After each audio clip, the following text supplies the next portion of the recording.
Bonjour tout le monde. Donc, dans cette section, je vais vous montrer comment WordPress fonctionne. Je vais juste vous dire d'entrée de jeu, je suis pas programmeuse, je suis pas une experte, je suis juste une fille qui a appris à utiliser WordPress pour faire ce que moi j'avais besoin de faire pour mon site web. OK? Donc, ce que je vous montre, c'est ce que je sais. OK? Donc, d'entrée de jeu, je voudrais vous partager une des premières choses qu'on doit faire. Donc, quand vous allez avoir votre WordPress tout nu, avec rien dedans, la première des choses que vous voulez faire, c'est télécharger votre thème. Le thème que j'utilise, c'est Divi. Donc, il est là. Et vous avez aussi des thèmes gratuits qui vous sont fournis par WordPress. Ceci dit, moi, je vous encourage fortement à investir sur un thème qui a du sens. Pour vous, OK? Donc, il y a des milliers et des milliers de thèmes qui sont disponibles. Et il vous suffit, donc, il faut que vous fassiez vos recherches, regardez les sites web que vous aimez. Puis, ça se fait, j'ai aucun problème. Moi, ça m'est arrivé de contacter des gens, de dire j'aime beaucoup ton site web. Est-ce que tu le fais sur WordPress? Peux-tu me dire quel thème tu as utilisé? Donc, ça, c'est quelque chose que vous pouvez faire. Maintenant, une fois qu'on a un thème, on peut le personnaliser. Donc, on peut cliquer ici ou on peut revenir ici et personnaliser notre thème.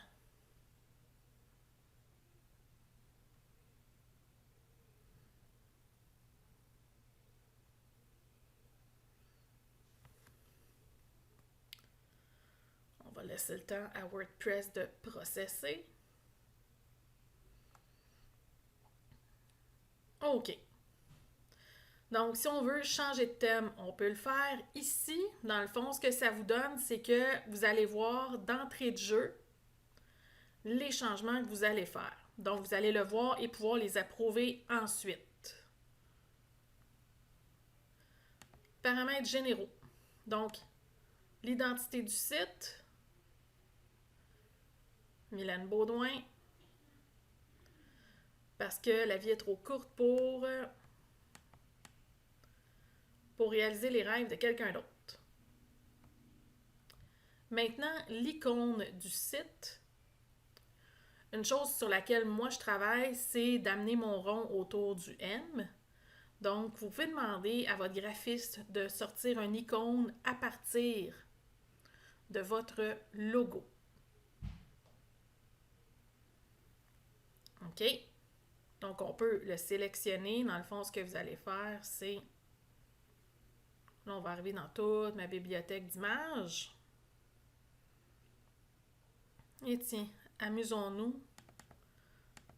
On va mettre ma grosse face.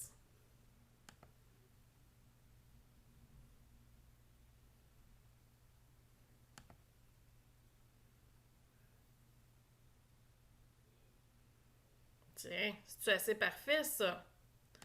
Publier le changement.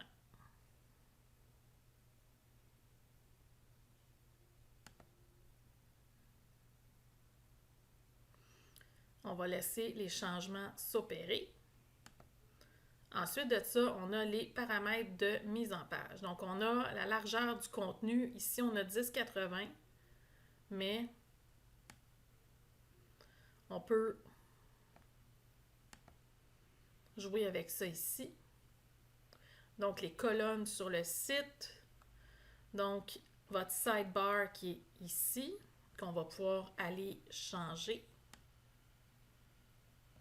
Donc, je vais vous montrer dans les pages comment modifier votre sidebar et la couleur d'accent du thème, le graphiste qui a fait votre logo, votre palette de couleurs, etc. Ou même si vous avez monté votre palette de couleurs vous-même. Donc, vous devez trouver le code hexadécimal de ça et on va sélectionner la couleur.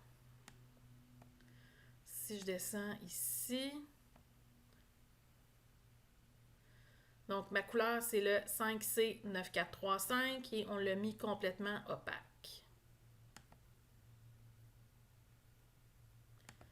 Ensuite, la typographie. Donc, les entêtes, le texte de corps, la hauteur des lignes, donc tout peut être personnalisé. OK, même pour faciliter la lecture, le gris, c'est pas la meilleure chose.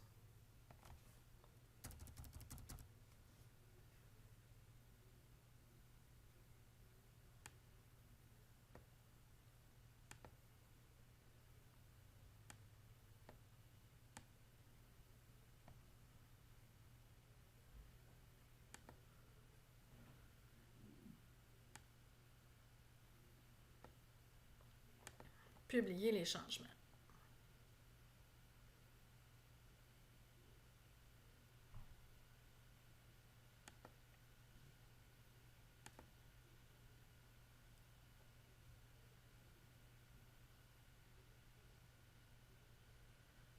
OK. Pour le fond, on aurait pu choisir une couleur d'arrière-plan ou une image de fond.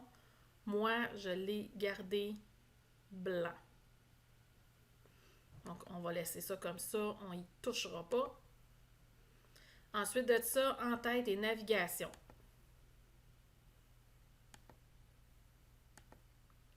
On a plusieurs. Donc, l'en-tête, c'est ce qu'on voit ici. Ici, on a centré. Par défaut, ça ressemble à ça. Ça ne fonctionne pas trop. Logo en ligne, centré.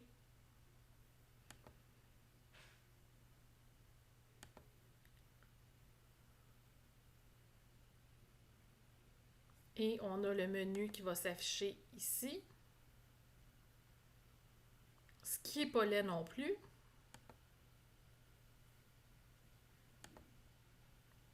Puis on a le slide in.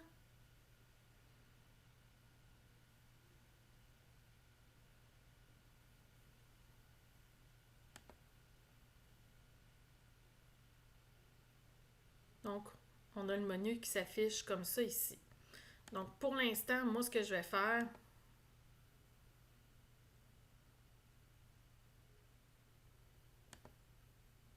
je vais le laisser comme il était, centré. La barre de menu primaire,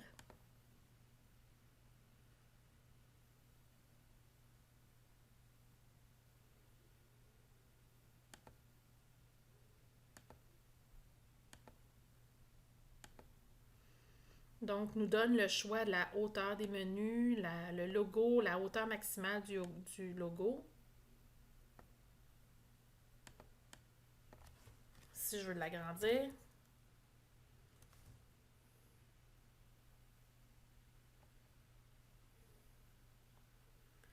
On va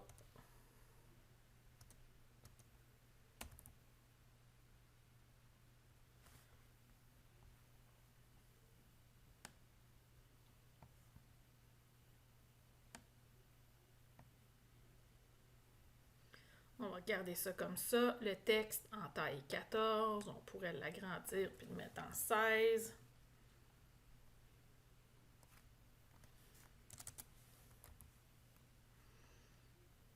L'emplacement des lettres, les caractères, donc tout ce qui est sur votre en-tête, vous pouvez le choisir.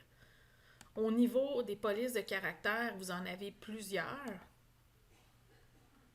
Si vous choisissez Acme,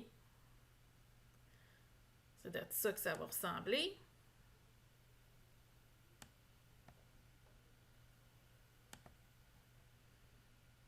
Aladdin.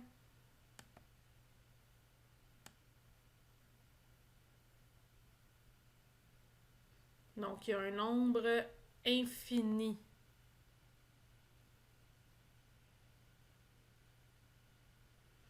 de choix que vous pouvez utiliser. Donc, la couleur du texte, présentement, elle est gris foncé.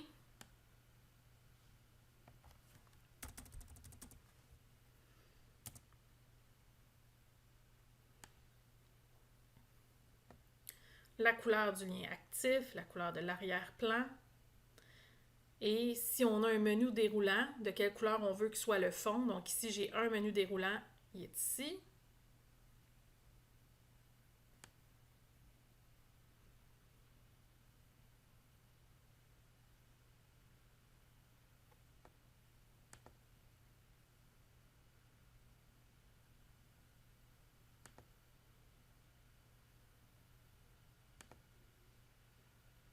Et les éléments de... Wow!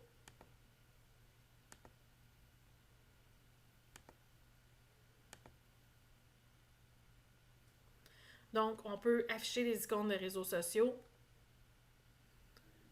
afficher l'icône de recherche, donc il est ici, le téléphone. Moi, j'ai enlevé mon courriel parce que le spam que j'ai reçu avait aucun sens. Puis je me garde une gêne pour pas dire de sacre. Ensuite de ça, votre pied de page. Donc, c'est ça ici, le pied de page.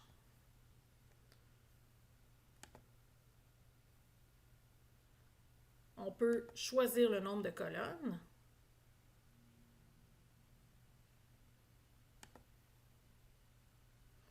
Donc là, on est à 4. On peut le mettre à 2. On peut faire pas mal ce qu'on veut. Et l'arrière-plan, là, il est en noir ou en gris très foncé. Il n'est pas en noir, noir, noir. Donc, par contre, on pourrait le mettre de la couleur qu'on veut.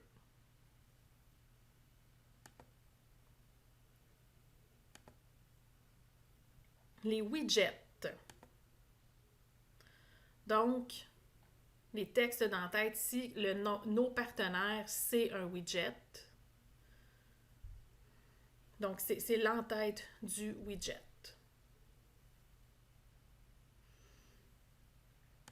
Donc, on peut choisir le style, la taille de la police d'entête, le style, la taille de la police de corps, la couleur du texte dans le widget. Donc, la couleur des entêtes est sélectionnée à ma couleur d'accent. Et les points,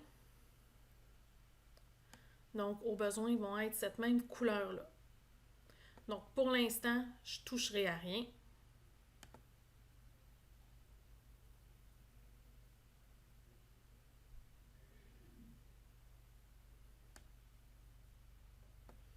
Ah, pourquoi j'ai fait ça? On y retourne. Désolé.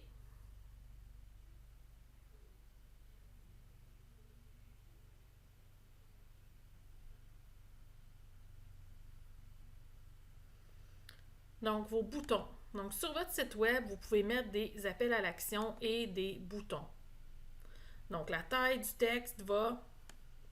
Donc, j'en ai un ici. Donc, je veux plus d'infos. Donc, la taille de mon texte est en caractère 20. Je peux choisir ma couleur du texte, je peux choisir ma couleur d'arrière-plan, je peux choisir comment ma bordure est large, je peux choisir la couleur de ma bordure. Donc, c'est toutes des choses que je peux personnaliser.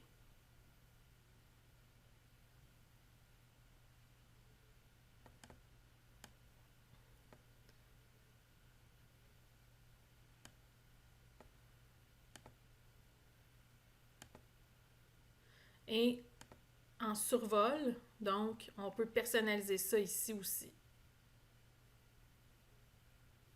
Donc, encore une fois, couleur du texte, arrière-plan, bordure, rayon de la bordure, emplacement des lettres. Votre blog. Donc, on a les métadonnées. On va y arriver dans quelques instants aux métadonnées. L'emplacement des lettres. Donc, est-ce qu'on veut caractère gras, italique, souligné, la taille du texte de l'entête, la hauteur de la ligne de l'entête, donc l'emplacement des lettres de l'entête, etc.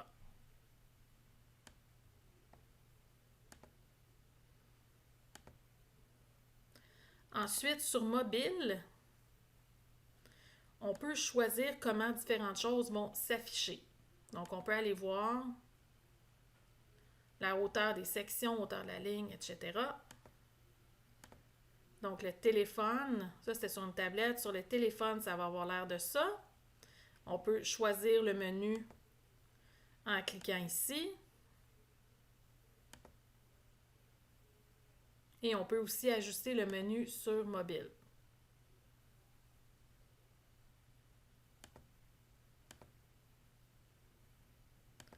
Votre palette de couleurs. Moi, j'ai gardé celle par défaut parce que dans le fond, je vais forcer ma propre couleur dessus. Les menus. Donc, vous pouvez avoir un menu en français, en anglais. On peut créer plusieurs menus différents. Donc, j'ai un menu ici en haut. J'en ai un autre qui est très similaire en bas. OK, ici, j'ai mes termes et conditions, politique de vie privée, qui est comme dans un autre widget qu'on va arranger dans pas long.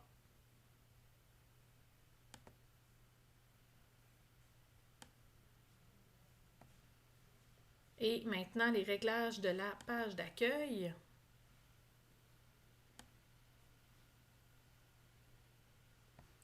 Donc, la page d'accueil pourrait être la page de vos derniers articles ou elle pourrait être une page statique. Donc, moi, j'ai mis une page statique.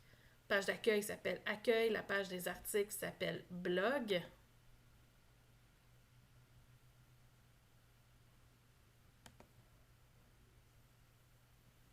C'est pas plus compliqué que ça. Et donc, le CSS, c'est un langage de code qui vous permet de personnaliser votre site web.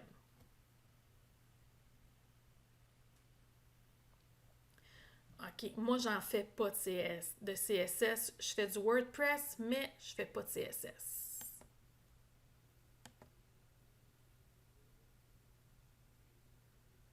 Donc, ça, c'est pour personnaliser.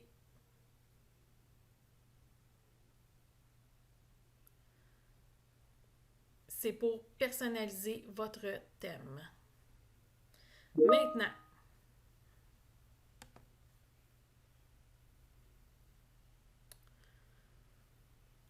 on va aller voir les articles.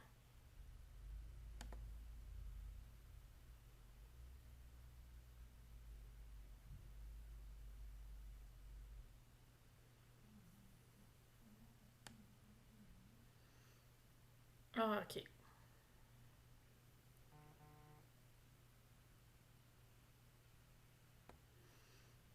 Donc, ici, on voit la liste de tous mes articles. C'est magnifique. Et on va aller en publier un nouveau.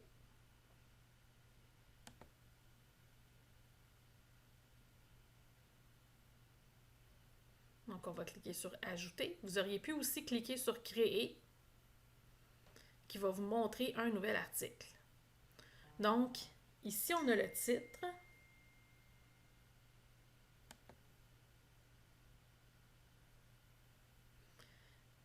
Et on va simplement copier-coller notre texte d'un document Word ici. C'est pas plus compliqué que ça. OK. On peut avoir une barre latérale soit à droite ou à gauche. Moi, j'aime mieux ne pas avoir de barre latérale. Mon site web est bilingue. Donc, je peux, dans le fond, traduire mes articles. Ici, là, mon article est en français, mais pour aller chercher la traduction en anglais, je vais venir cliquer ici. Comme ça, les deux articles vont être reliés dans mon site web. OK. Ensuite, ici, c'est plus comme l'état de la publication que vous allez voir. Donc, on a l'état, on est toujours brouillon. Visibilité, il va être public une fois qu'il va être publié. Et on peut publier tout de suite ou on peut publier à une date ultérieure. Si l'article était complet, on verrait la visibilité et le SEO. Ensuite, au niveau des catégories, j'ai commencé à utiliser plus les catégories quand j'ai vraiment voulu classer mes articles Éventuellement, une chose que je veux faire, c'est pouvoir que les gens qui veulent des articles sur le marketing digital puissent trouver des articles sur le marketing digital. Donc, ils vont pouvoir choisir les articles qu'ils veulent lire par catégorie. Ensuite, on peut y aller avec des étiquettes. Ici, on a l'image mise en avant. Donc ça, c'est à chaque fois comme si on regarde sur mon blog.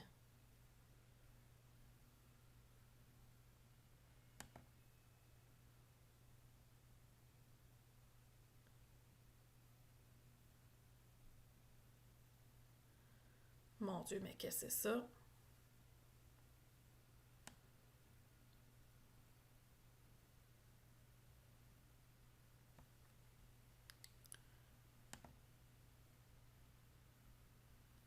Donc ça ici, c'est l'image mise en avant.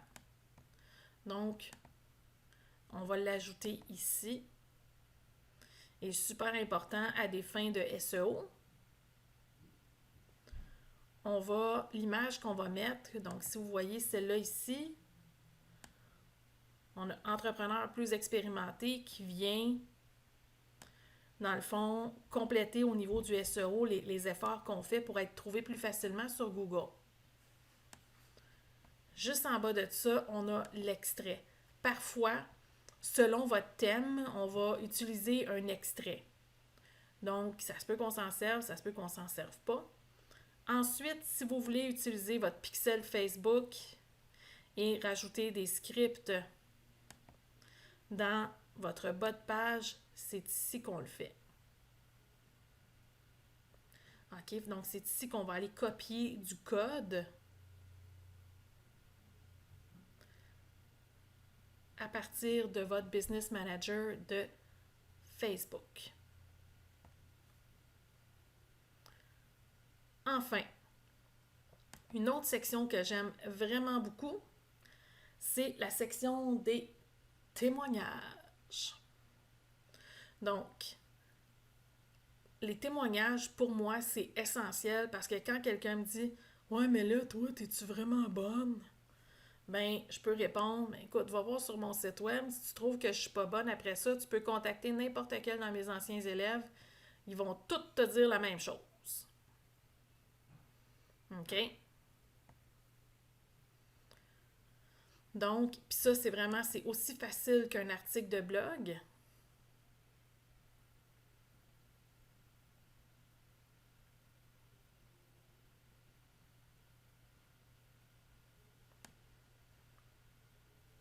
C'est un copier-coller.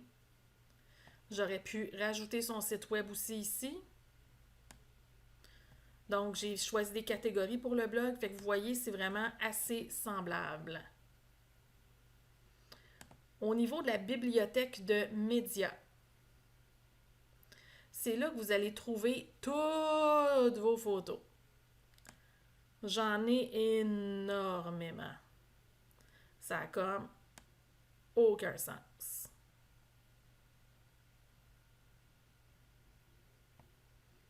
OK, avec 300 articles de blog, j'ai plus que 300, c'est sûr, j'ai plus que 300 photos là-dedans. Quand je combine les témoignages, les articles de blog, le logo, tout le kit OK, ben, on en a tout plein. Maintenant, dans l'onglet Pages,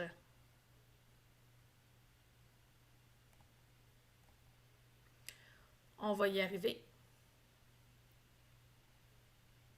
Et je vous suggère aussi, le temps que ça load, je vais vous donner un petit conseil. Allez-y en choisissant les images qui sont le plus légères possible.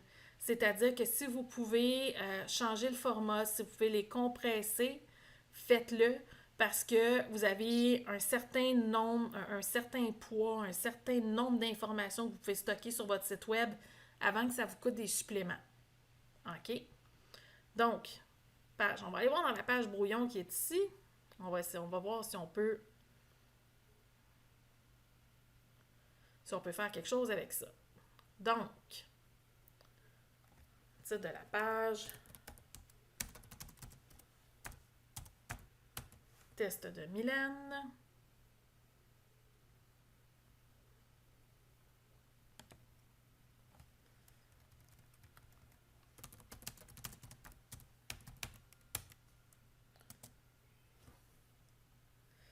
OK, donc j'ai changé l'URL parce que celui qui s'est mis par défaut ne me plaisait pas. On va aller enlever la barre latérale parce que ça m'énerve. Et encore une fois, un peu le même principe que pour l'article de blog. Si on vient cliquer ici, on va pouvoir traduire la page de l'autre côté. OK, maintenant,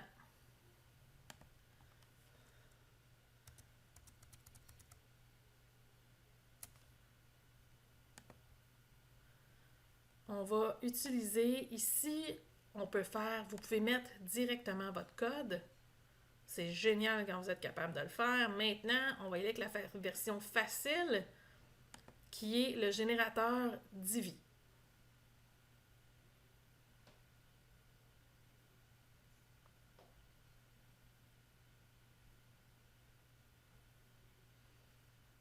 OK.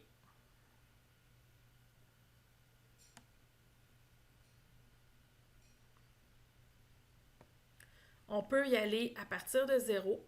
On peut choisir parmi des modèles ou on peut choisir une image. On peut choisir à partir d'une page qui existe déjà. Donc, pour votre bénéfice, je vais vous montrer quelques pages prédéfinies.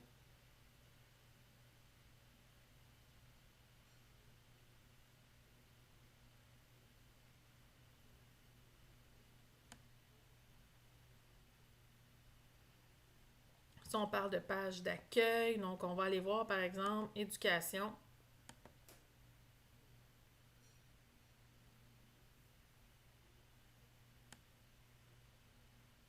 Donc ça ici, c'est des packs de dessins, de design de pages dans Divi.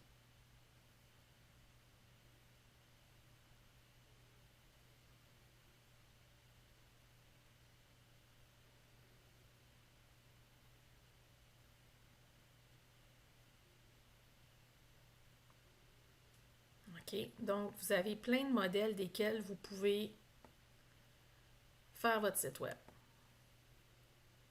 Maintenant, je vais vous montrer comment le faire à partir de Scratch. Donc, Divi fonctionne avec des sections, des rangées puis des blocs. Donc, si on y va avec la section qui est ici,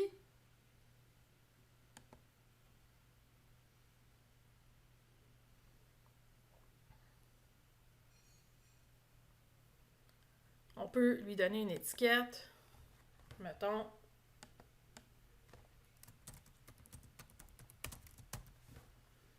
introduction. Maintenant, on va ajouter une rangée et là, on peut choisir la disposition de notre rangée. Comme on veut, on a tout plein d'options.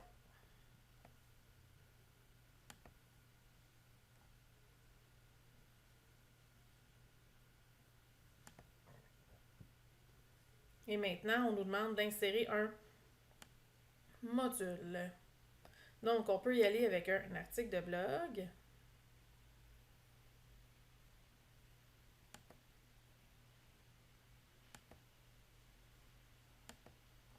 On n'en mettra pas 10, on va en mettre 3. 10, ce serait le chiffre par défaut.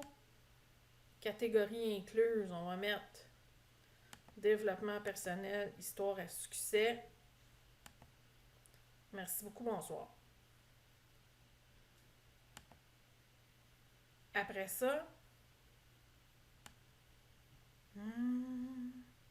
donc, un accordéon, dans le fond, c'est plusieurs sections qui vont se chevaucher et que la personne qui est sur votre site web va pouvoir faire ses différents choix là-dessus. Un appel à l'action. OK? Donc, c'est un bouton qu'on va aller créer, dans le fond. Qu'est-ce qu'on met là-dessus? On peut mettre du texte. Donc, ça ici, c'est l'aspect code. Ici, c'est nous qui allons mettre le texte en format HTML par nous-mêmes. Donc, ça ne demande pas des habiletés de code.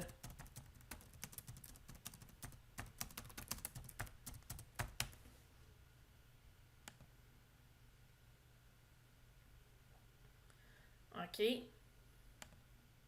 Donc, on a accordéon, appel à l'action, audio, ça s'explique de lui-même.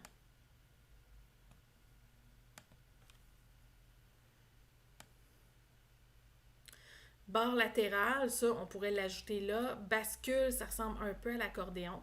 Le blog, c'est pour des articles de blog. Vous pouvez avoir une boutique. Vous pouvez rajouter un bouton. Vous pouvez mettre une map. Vous pouvez mettre l'onglet Rechercher.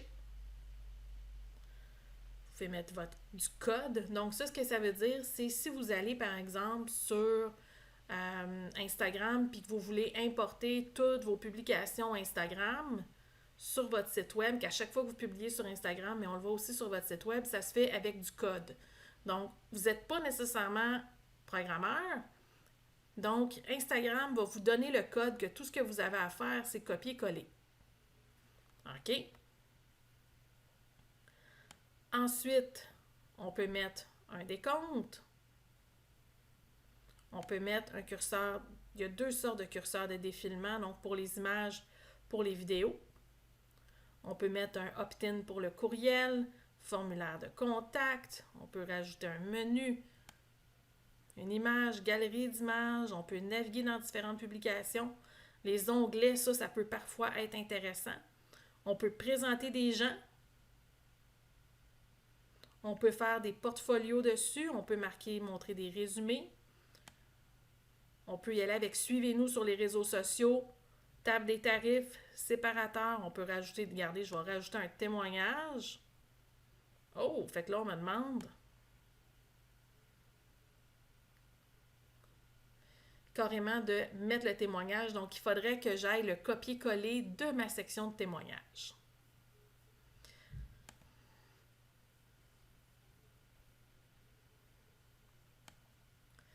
OK, on peut mettre toujours ici un extrait de la page. On pourrait autoriser les commentaires.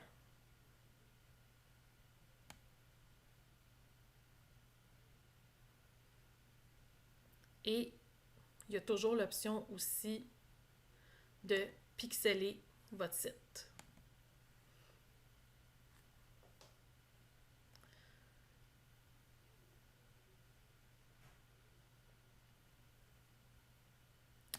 Donc, c'est ce qui clôt la première partie de votre petite leçon de WordPress. Merci beaucoup d'avoir été là. On se retrouve dans la prochaine vidéo.